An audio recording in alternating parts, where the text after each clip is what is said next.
This summer, I traveled to Paris, in France, with my girlfriend Karen to explore all the most famous attractions of the City of Light. In this video, we want to show you what traveling in France is like now and share our top 35 things to do in Paris.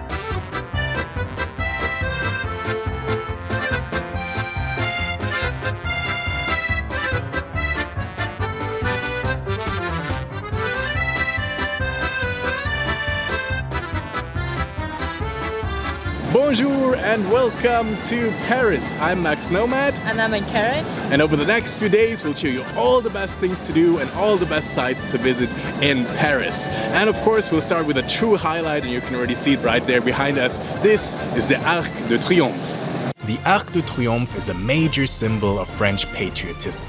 It was completed in 1836 to honor those who fought and died for France during the French Revolutionary Wars and the Napoleonic Wars. It also housed the tomb of the unknown soldier, honoring the 1.3 million French soldiers who lost their lives during the First World War. A bronze plaque under the arch contains the text of General Charles de Gaulle's broadcast from 1940, which marks the beginning of French resistance against the Nazi occupation during the Second World War. It also has an amazing viewing platform that shows you one of the best views of all of Paris, and that's where we're gonna go right now. Some of the most recognizable landmarks that you can see from the arch include the Eiffel Tower, the Champs-Élysées Boulevard, the Sacré-Cœur Church, and the modern skyscraper district La Défense. And we're now walking down one of the most famous streets in the world. This is the Champs-Élysées, very famous for its luxury boutique on each side, and also for the big Bastille Day parade that happens here every year on the 14th of July. It's such a beautiful, beautiful street.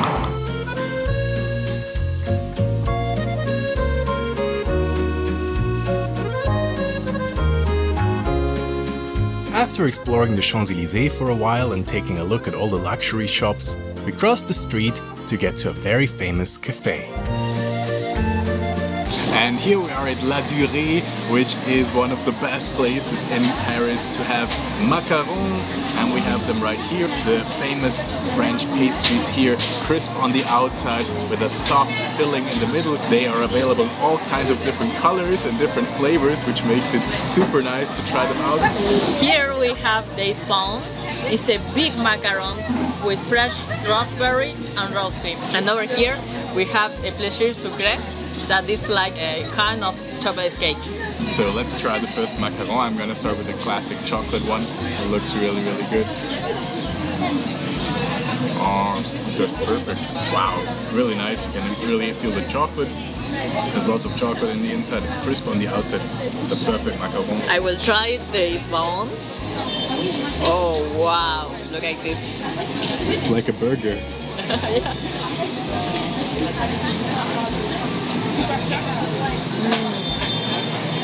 Wow, amazing.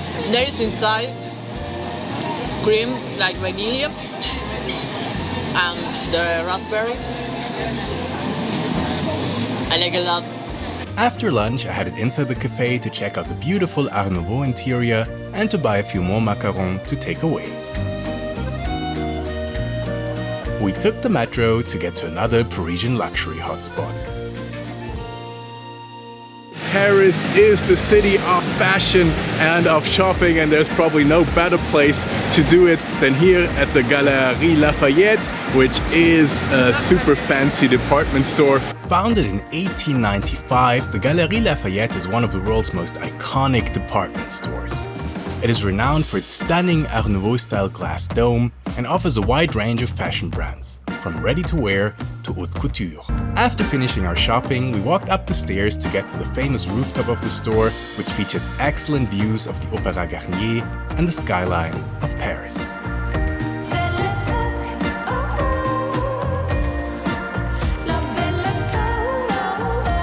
We took the metro and walked a few minutes to get to one of the main attractions of Paris. And now I'm in front of traditionally the most visited site of all of Paris. This is Notre Dame Cathedral. It's a beautiful Gothic church. Its style-inspired churches all over Europe, and it played an important role for French history. The construction of Notre Dame was first begun in 1163 and took about 100 years. With its pioneering use of the rib vault and flying buttress, enormous rose windows and the naturalism of its sculptural decoration, the cathedral is one of the finest examples of Gothic architecture in the world. Notre Dame suffered extensive damage during the French Revolution, played host to the coronation of Napoleon as emperor, and inspired Victor Hugo's novel The Hunchback of Notre Dame. In 2019, a massive fire destroyed the roof and spire of the cathedral. After extensive renovations, it is scheduled to reopen in 2024. After a short walk, we arrived at one of my all-time favorite parts of Paris. This is the Quartier Latin, or Latin Quarter in English, and it's absolutely beautiful with lots and lots of restaurants and bars around, and we're gonna try to find a traditional French place to have dinner here.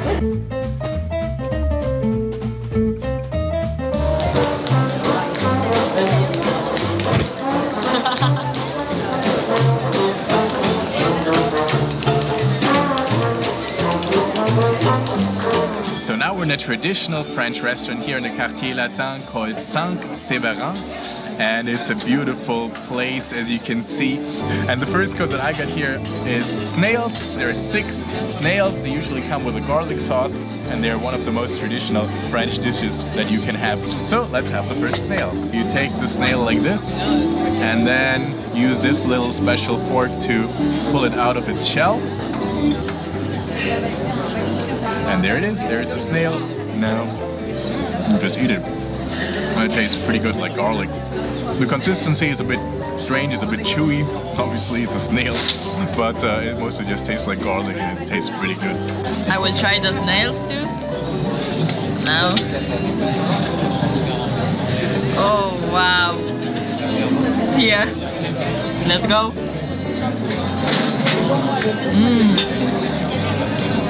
It's strange, but I like it. Just a little. And here I got soup à l'oignon. That is a soup of onion and cheese, and there is a cheese on top and bread inside. So let's try.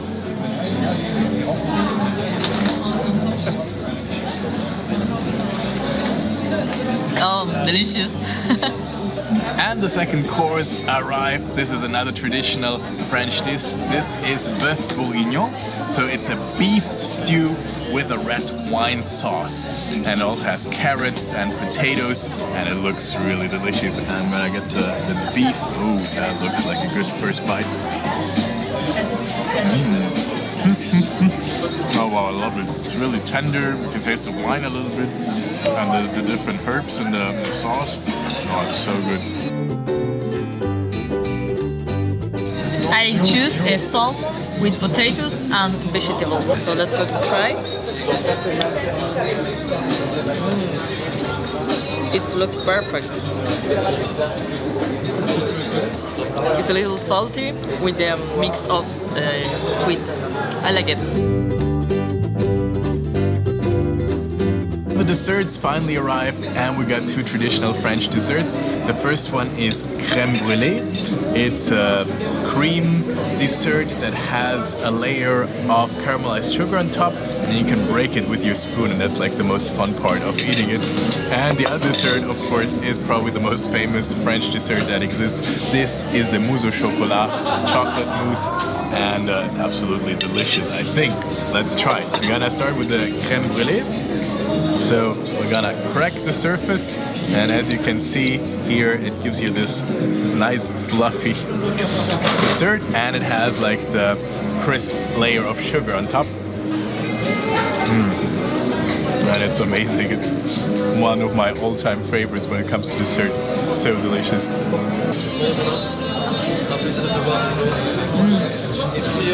It's delicious. After dinner, we walked around the Quartier Latin some more and took the metro to get to the most famous attraction of Paris. This is the Eiffel Tower, a symbol of Paris, one of the most recognizable structures in the entire world. The Eiffel Tower is named after Gustave Eiffel, who designed and built the tower as the centerpiece for the 1889 World's Fair in Paris. The tower was at first harshly criticized for its design, but has since become a global cultural icon of Paris and France. Standing at 330 meters tall, it is the tallest structure in the city and the most visited monument with an entrance fee in the world. Visitors can ascend the tower via lift or stairs, enjoy breathtaking views of Paris from its 3 floors, dine in one of the 2 restaurants inside, or have a glass of champagne at the top floor bar. And we made it just in time to see the last sparkle of the day. It sparkles every full hour after sunset, so we're really excited to see it. And Vive la France!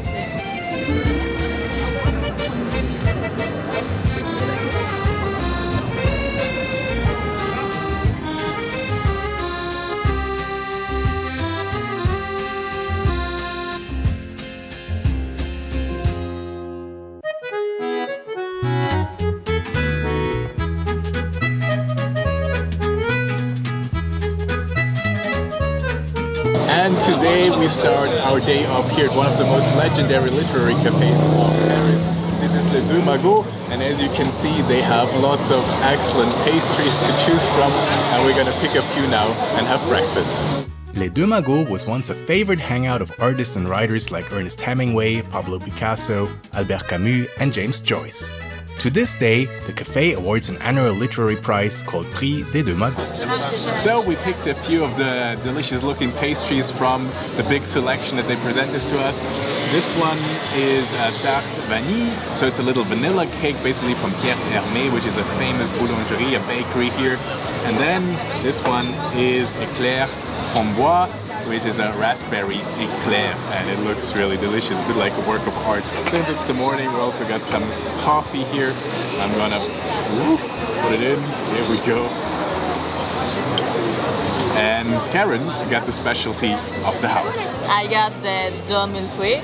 It's a caramel pastry with a lot of layers.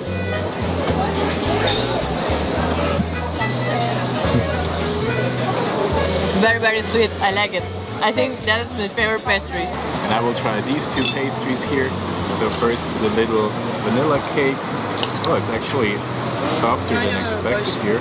This corner. Here we go. Wow, it tastes like a vanilla explosion really in my mouth. Wow. So nice, this is delicious. And now the eclair. A traditional French pastry is usually topped with something and then it has like a same filling on the inside. Wow. Incredible. This really tastes like raspberry, like really strong, fresh. Oh man,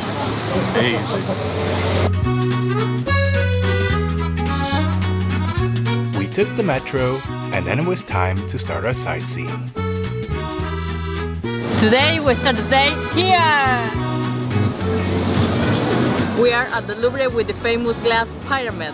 This used to be the palace of the French kings until it was turned into a public museum, and it is today one of the largest museums in the world, showcasing more than 35,000 works of art. We entered through the main entrance of the Louvre, bought our tickets, and headed straight to the Dunant wing, which is home to the museum's most popular exhibits. We walked past precious Roman statues and admired the winged victory of Samothrace, a Greek sculpture that was originally created to commemorate a victorious sea battle. We turned right and entered the first floor of the Dunant wing. After walking a few meters, we entered room 711, home to the most famous painting in the world. The Mona Lisa by Leonardo da Vinci is a masterpiece of the Italian Renaissance, and it was the artist's favorite painting. It depicts the Italian noblewoman Lisa del Giocondo and is most famous for her enigmatic little smile. Its global fame started with a widely reported theft in 1911 by an Italian employee of the Louvre who tried to sell the painting to the Uffizi Gallery in Florence. We continued our exploration of the Louvre and saw several of the most famous French paintings of all time, including The Raft of the Medusa by Géricault, Liberty Leading the People by Delacroix, and The Coronation of Napoleon by David. On our way towards the exit, we encountered the graceful statue Psyche revived by Cupid's Kiss by Canova. If you have a bit more time than us, I would also recommend visiting more of the Louvre's priceless antiquities collection, with its superstar exhibit Venus de Milo and lots of treasures from ancient Egypt, as well as the Northern European painting section with works by Rubens, Rembrandt and Vermeer. Karen and I left the Louvre, and after a short walk we arrived at a close-by Franprix supermarket. We walked back to the Louvre past the small Arc de Triomphe du Carrousel, and after a quick silly tourist pose with a river statue by Mayol, we arrived in the Jardin des Tuileries. This former palace garden is one of the most elegant parks in all of Paris, with countless fountains, classical sculptures, and glorious panoramas everywhere you turn. Time for our picnic!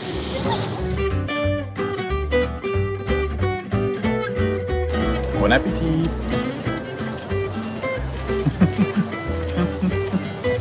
This is a pretty big sandwich. It's nice. It's just strange. It's like a tiny sausage. Very typical in France. Oh wow, I like it. We left the park at its northeastern end and arrived at a Parisian attraction with a very chilling past. Now I am here on the biggest square of all of Paris, this Place de la Concorde, with its famous obelisk. The obelisk was a gift from Egypt in the 19th century, and this square has a bit of a dark history because it was right here that the guillotine stood during the French Revolution. Originally named after King Louis XV, the Place de la Concorde became infamous during the French Revolution as a place for public executions. Many well-known historical figures, including King Louis XVI, Marie Antoinette, Danton and Robespierre, lost their lives on this very spot. Today, however, the square is a peaceful location and offers beautiful views of the Eiffel Tower, the Seine, the Jardin des Tuileries and the Champs-Élysées. We took the bus to get to the starting point of our next adventure. We just got our tickets and we're now going to go on a river cruise on the Seine, and I think it's going to be a great way to see a lot of the best sides of Paris at night. What do you think? I'm so excited. I think it's going to be great. Paris sous la pluie, c'est du pareil en même. Quand Notre Dame nous sourit, c'est le Paris qu'on aime. We made it just in time to catch the first sparkle of the day today at 10 p.m. Man, it's so beautiful.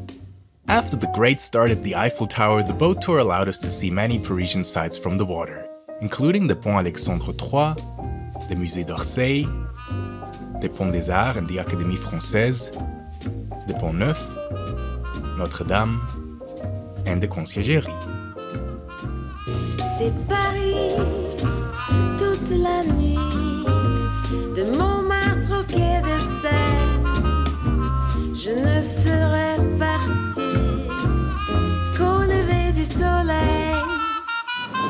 And we just got back exactly an hour later and it's sparkling again. Oh man, it's so pretty. Karen and I stepped off the boat, still completely mesmerized by the experience. I think it was one of the most beautiful things in my life. For me too, it was so beautiful to see Paris at night. I think it's a really, really special thing you can do here in the city. It was super romantic too. Yeah. Les Paris qu'on aime.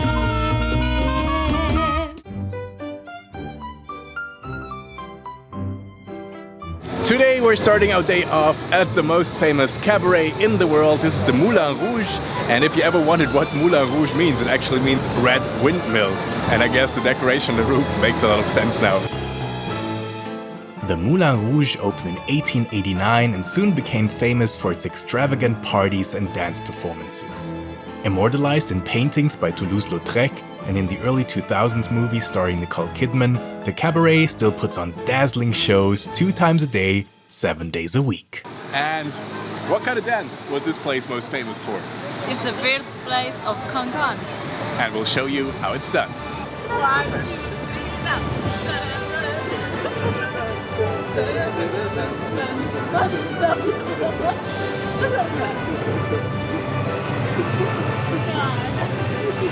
was okay. I think it was enough. Okay, just for it. And right around the corner from the Moulin Rouge is the film location for one of the most famous French movies of all time. And we're gonna go there now.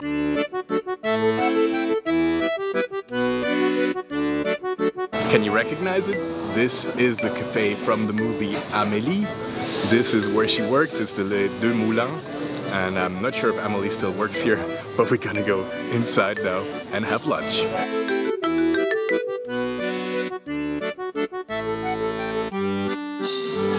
And we are inside the cafe now, and I'm super excited to be here. Amélie is one of my favorite movies. It inspired me to learn French, and I kind of feel like I'm inside the movie now. It's super cool.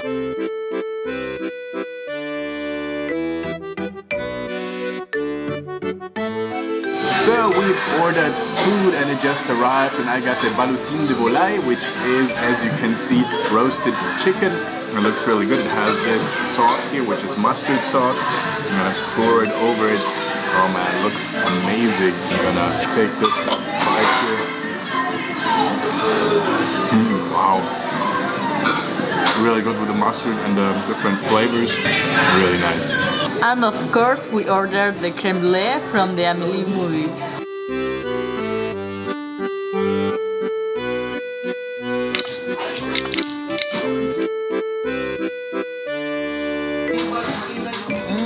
Delicious.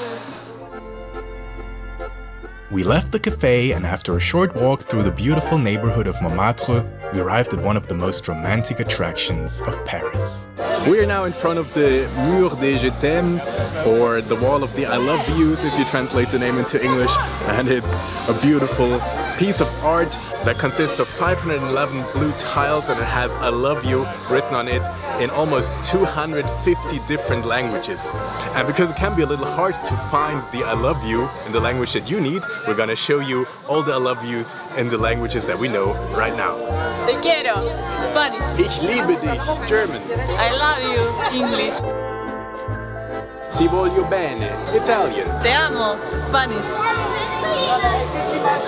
And of course, the most important one here in Paris, Je t'aime, French. There.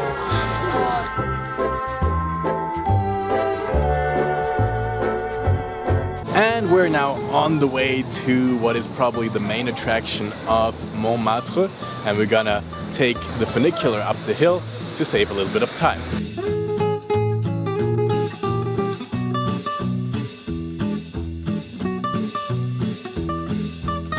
This beautiful white church here behind me is called Sacré-Cœur. It's one of the most visited monuments in Paris. The construction of Sacré-Cœur was first proposed by the Bishop of Nantes in 1870, after the defeat of France in the Franco-Prussian War. The bishop and his supporters believed that the defeat was a divine punishment for the moral decay in France, and saw the construction of the church as a way to make amends. Financed largely by private donations, the construction of the Neo-Byzantine Romanesque-style basilica was begun in 1875 and took almost 40 years. The basilica's bell tower is home to La Savoyarde, France's largest bell. And the stairs in front of the church have one of the most beautiful views of Paris. After enjoying the view, we decided to explore the inside of the church, which is most famous for its magnificent Christ and Majesty mosaic by Luc-Olivier Merson.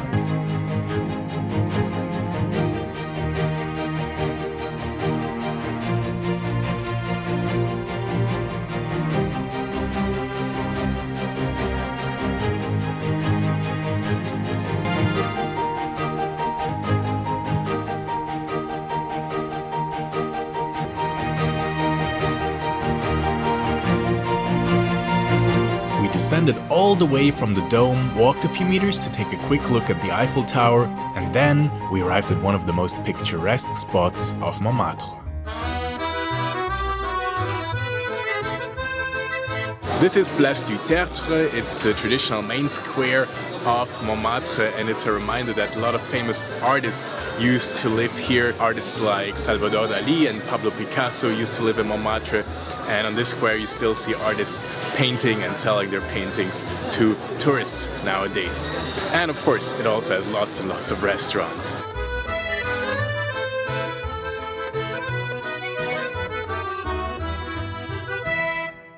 Montmartre is definitely one of my favorite parts of Paris because there's just so much to explore.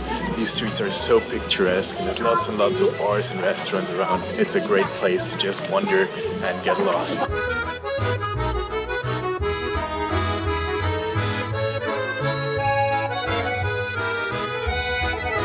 And we are now in a famous restaurant here in Montmartre. This is La Mascotte, which is especially well known for its fresh and delicious seafood. This is a bit of a challenge for us because this seafood is raw.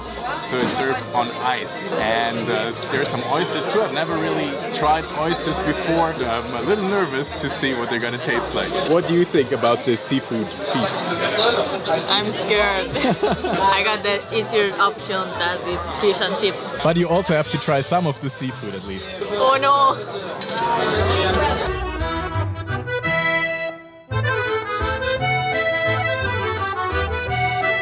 So let's go for the big one, and that is the oyster, as you can see right here. I'm not really sure how to eat it, but I guess we're gonna go with this thing here. We have to kind of get it there.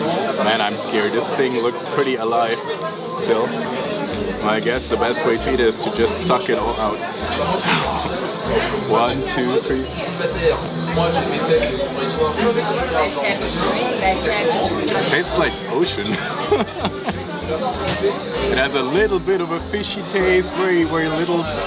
But the rest just tastes like seawater mostly. And kind of salty, so yeah, it looks worse than it tastes. It's okay. But man, I'm glad I survived this. I choose this one, but I'm not sure. It's a nice big seashell. Alright, there you go.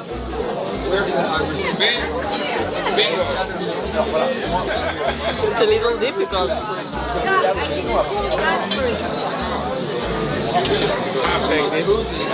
I'm scared.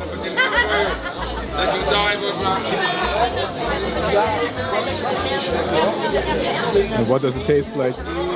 Tastes like seafood. Like seafood. But is it bad or is it? It's good. It's not bad, yeah. And here's the proof. I really ate a lot of seafood today. We left the restaurant and continued to our next destination. So we are now standing in a tiny alley here in Montmartre because we're trying to find a speakeasy kind of bar that is hidden. Should be somewhere behind this gate over there. And you can even see the Eiffel Tower and it's sparkling. The hidden bar Le Très Particulier is part of the elegant Hôtel Particulier Montmartre and is well known for its excellent cocktails and beautiful green terrace. I will try the drink that was very popular for artists in Paris, that is called absinthe. Absinthe is a strong anise-flavored spirit that was particularly popular in France in the late 19th and early 20th centuries. It was a favorite drink of artists like Van Gogh, Toulouse-Lautrec, Degas, and Picasso, and was often poetically referred to as the Green Fairy. Banned in France in 1914 because of its supposedly psychoactive properties, absinthe was only legalized again in 2011. This is pure. I can mix it. I think it's okay. A little more.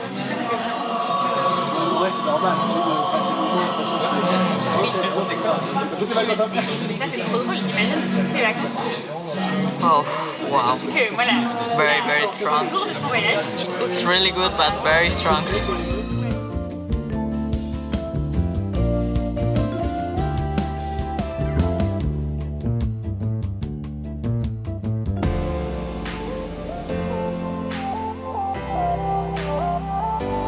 Today we start our day off at one of Paris's oldest sites. This is La Sainte-Chapelle from 1248. It was conceived by King Louis IX and it has some of the nicest stained glass windows in the world. Let's take a look inside. Built in only 6 years at the beginning of the 13th century, the Sainte-Chapelle is a marvel of Gothic architecture, featuring 15 floor-to-ceiling stained glass windows depicting biblical scenes and a breathtaking 9-meter wide rose window. The chapel was originally commissioned by King Louis IX to house his personal collection of holy relics, including the Holy Crown of Thorns, which was later kept in Notre Dame and is currently in the Louvre.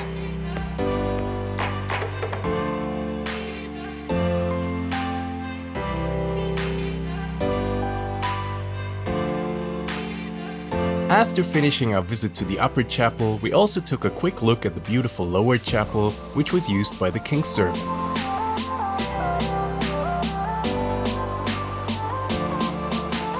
We got a combined ticket today. First, we visited the Sainte-Chapelle, and the ticket is also good for a visit to the Conciergerie, which is the first palace of the kings of France. We descended a narrow spiraling staircase and arrived in the Salle des Gendarmes, the largest surviving medieval hall in Europe, which now frequently hosts art exhibitions. However, the main focus of the Conciergerie is on its history as a prison during the bloodiest phase of the French Revolution, when tens of thousands of aristocrats, priests, and even moderate revolutionaries were executed by guillotine. Exhibits display the names of the prisoners, and a memorial chapel stands on the site of the cell where Queen Marie Antoinette was kept before her execution in 1793.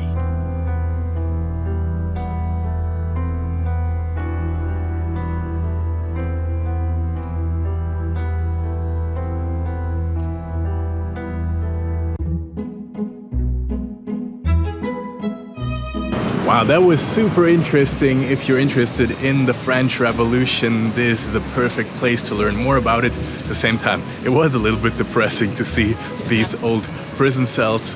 So now we're going somewhere much more uplifting. The Shakespeare Company bookstore. Oh yeah, I'm looking forward to this one.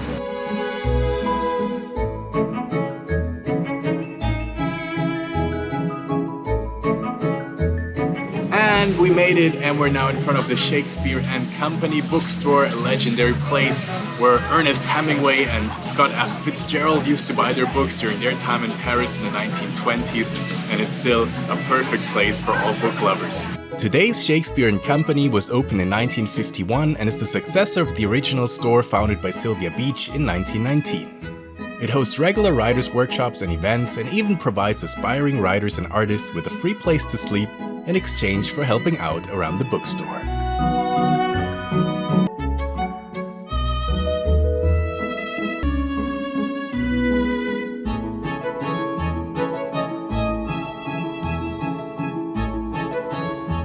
And we are now in the super cute Shakespeare Company Café, which is right next to the bookstore. And what did we order?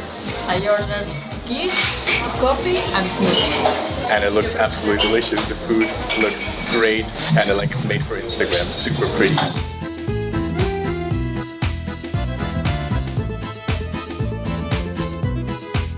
And we are crossing the Seine river now to get to the Île Saint-Louis. And what are we gonna do there? Eat the best ice cream in Paris. Oh, I'm looking forward to this. The Île Saint-Louis is one of the 2 natural islands in the Seine in the center of Paris. Located next to the bigger Île de la Cité with Notre Dame and connected by the Pont Saint-Louis Bridge, it is an enchanting place with quintessentially Parisian cafes and restaurants, beautiful views of the Seine, and quirky small shops.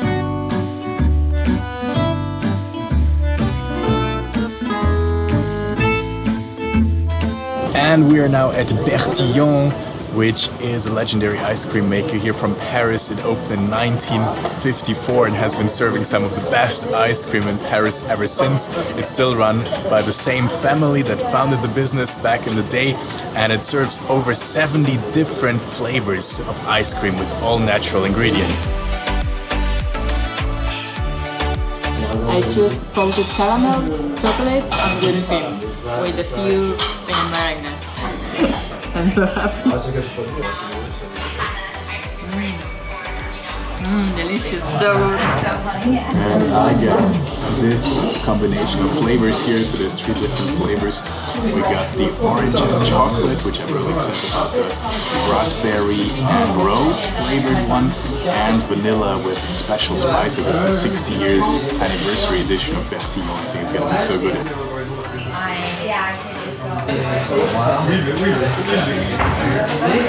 Oh wow, it's amazing. You can really taste it's like fresh ingredients. Perfect. With the cream on top. Absolutely delicious.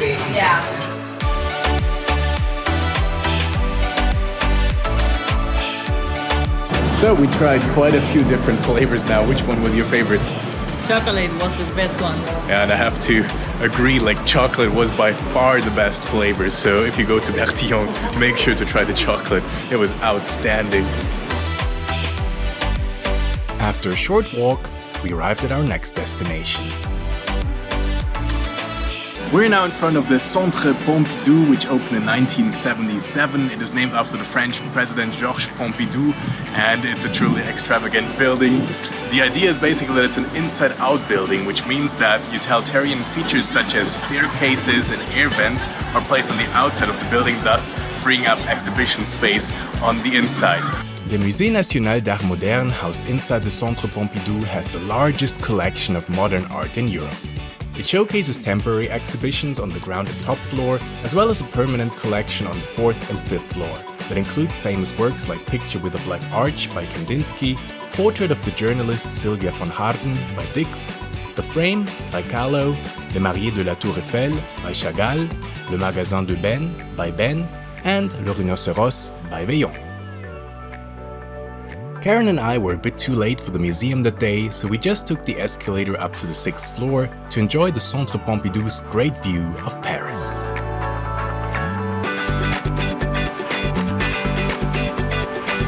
We took the elevator back down, and after briefly admiring the colorful Stravinsky fountain by Jean Tinguely and Niki de Saint-Phal, we continued our exploration of the city.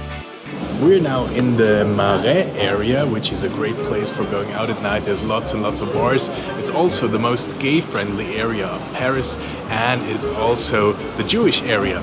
So that means there's lots of great places to have falafel here, and that's what we're gonna have for dinner tonight.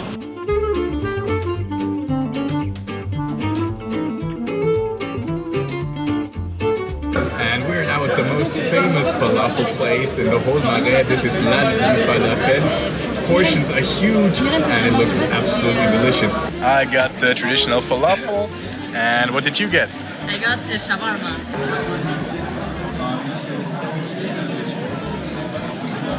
It's delicious. Very salty and a little crunchy. Very, very good. And I will try the falafel now. And it looks great. You can also get some hummus on top. Wow. I'm also super hungry, so it's perfect that this is like a really big plate.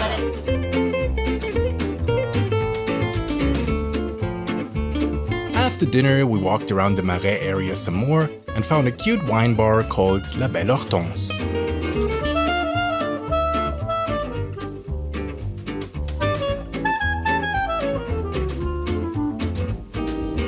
This bar is quite special because it's a wine bar inside a bookshop. There's also weekly events, readings, and it's just a really nice place to hang out.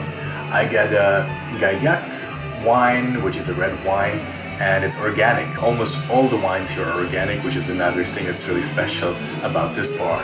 And I got a white wine called Mont Basilac. Cheers!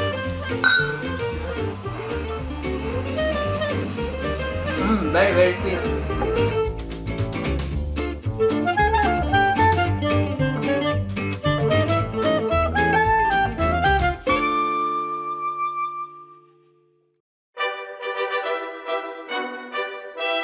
Today we're gonna start the day off on a very musical note by going to the Opéra Garnier.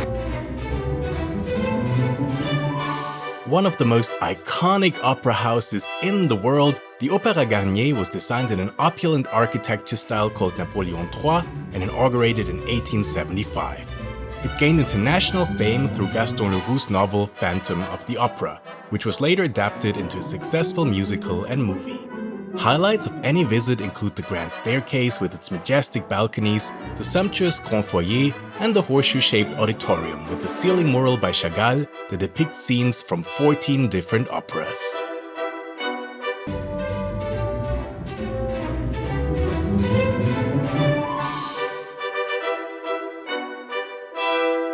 Next, we took the metro to get to one of the most extraordinary art museums in Paris.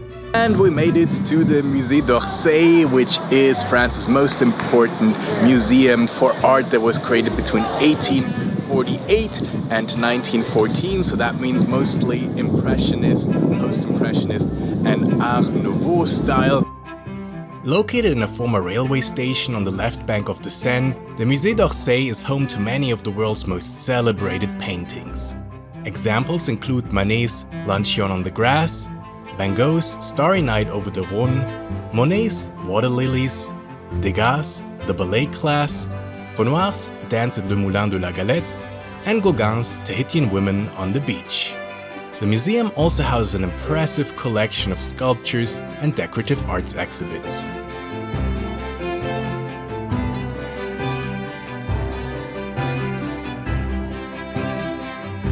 And now we're here at the Hôtel des Invalides. Originally built by King Louis XIV in the 1670s to accommodate disabled war veterans, the Hôtel des Invalides complex now houses the Musée de l'Armée, which contains one of the world's largest collections of arms, armor, and displays on military history. The main church of the complex, the Dôme des Invalides, is now a shrine for some of France's leading military figures, most notably Napoleon. He was buried in an extravagant cocoon of 6 coffins in the center of the church in 1860, after his mortal remains had been brought back to Paris from the island of St. Helena.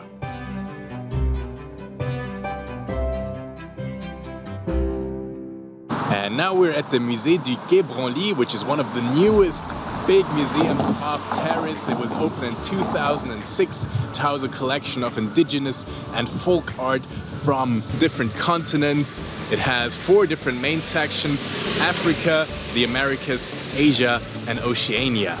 So which part of the museum are you most interested in? I think America, because that reminds me of my country. We entered the museum and started our visit with the excellent temporary exhibition about the Olmecs, the earliest known major Central American civilization.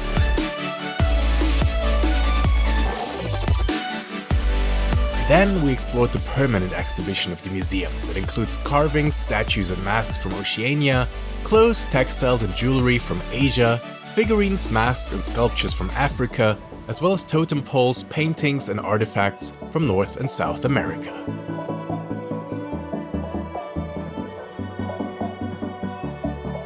We left the museum and took the RER train to the Quartier Latin to have dinner. So now we had Le Sourire, which specializes in French tapas. So traditional French food reinterpreted as tapas, and that's absolutely amazing because it gives you a chance to try lots of different typical French dishes in one place. And I got here roasted lamb, as you can see, with a nice sauce, and it looks really delicious. And over here are the charcuterie. That means it's like cured meats, like ham and salami style sausages, and it also looks really, really good. I think I'm gonna start with that, because traditionally that's kind of like a starter in France. So here's like one of the sausages. Very good. Slightly spicy and pretty tasty. And this is another one. Very good. Nice. And then this will be the main course, which is the lamb here, the grilled lamb with a sauce.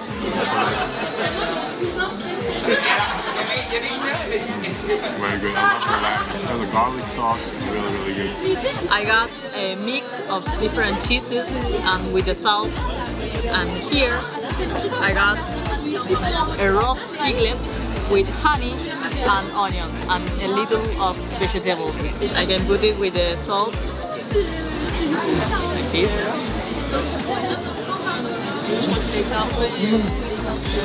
It's so good. I like this sauce. Very, very good. Now with the roast piglet, I think it's maybe a bit fruit. Yeah, it's so good. And after dinner, we're now heading over to the Rue Mouffetard, which is one of my favorite streets in Paris, to get some drinks. I think it's gonna be nice.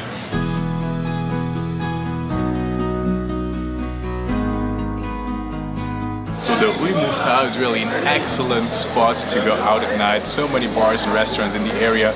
And of course, since it's France, it's also a great place to get crème.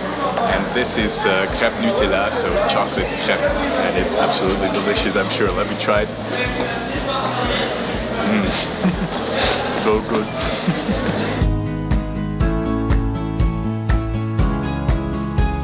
So we are now here in a bar very close to the Rue Mouffetard called Café des Arts, and I got une pinte, that's French for a pint, of a beer called Saint-Londelin. I got a Cuba Libre that is drawn with Coke. So cheers! Cheers!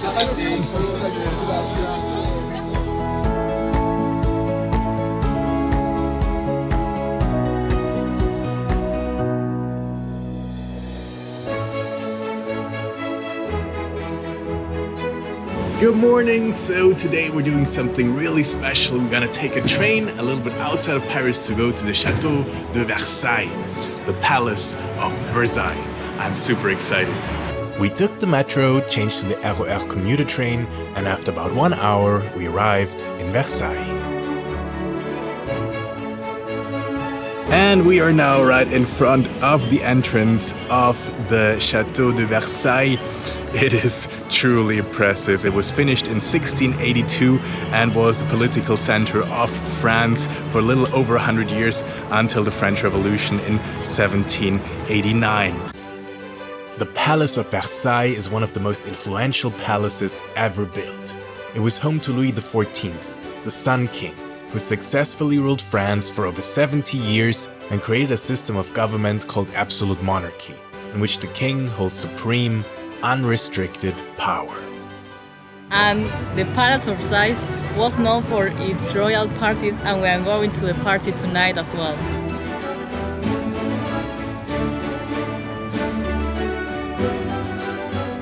We joined a guided tour of the palace and saw many of Versailles' most lavish rooms, including the Salon of Venus, the Salon of Mercury, and the Salon of Apollo. The absolute highlight of the tour, however, was the Hall of Mirrors, the most emblematic room of the palace, which was used for receptions and important balls. In later centuries, the Hall of Mirrors served as a stage for political events, like the proclamation of the German Empire after the defeat of France in the Franco-Prussian War, and the signing of the Peace Treaty of Versailles after the defeat of Germany in the First World War. We continued our tour of the palace, and after visiting the Queen's bedchamber and the Queen's guards room, we walked back out into the courtyard where a pair of actors performed a slightly sexually charged fight scene.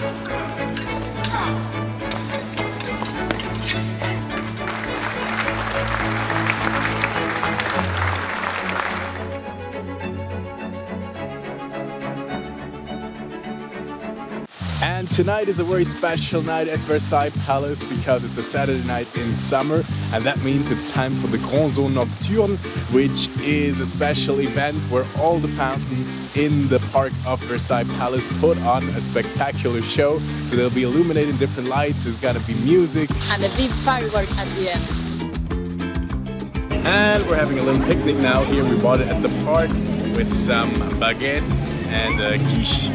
And I think it's gonna be delicious. And of course, the view is absolutely spectacular. We wandered around the park and encountered many beautiful fountains and light installations. Karen's favorite were the big soap bubble machines. Si tu m'aimes, viens avec moi. Je t'emmène dans mon paradis. On y mène une vie de roi, oh oui. Si tu m'aimes, viens avec moi. get 2 ice creams now. We're now waiting for the big finale.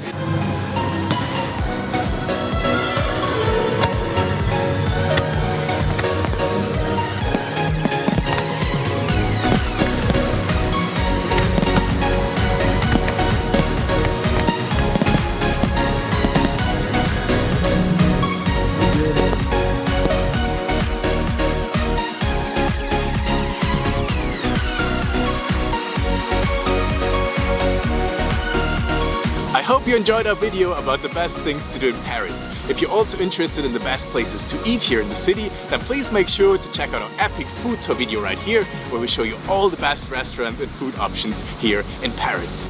If you have any other recommendations for what to do in the city, please leave them in the comments below. I'm Max Nomad. I'm Karen. And we will talk to you again soon.